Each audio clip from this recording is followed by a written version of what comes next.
Let's talk now about our next orifice, which some might say is cute as a button.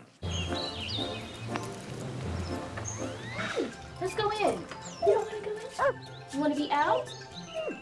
Innie or outie? Charlie, in or out? The belly button. When you're in the womb, you have an umbilical cord going through there. It has a vein and 2 arteries and nourishes the baby. Once you're born, you don't need that anymore, and it falls off, and it just kind of scars up, and there's really no function to it, but it just leaves a little. And it's basically scar tissue. Yeah, it's scar tissue.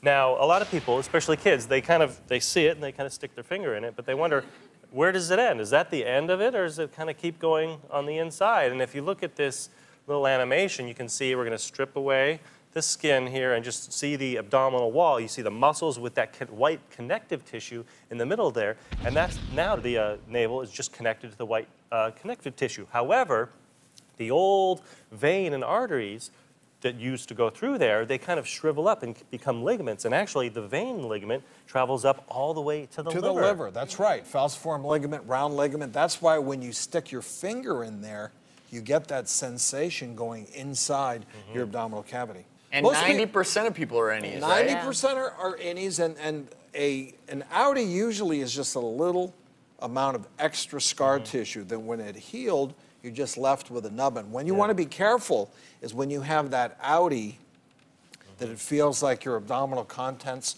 are coming through there, that it changes, that you can push it in, and then when you push out, when you exert yourself, that it pops back out. That's an umbilical hernia. That potentially can be a problem. If bowel goes through there, it gets incarcerated.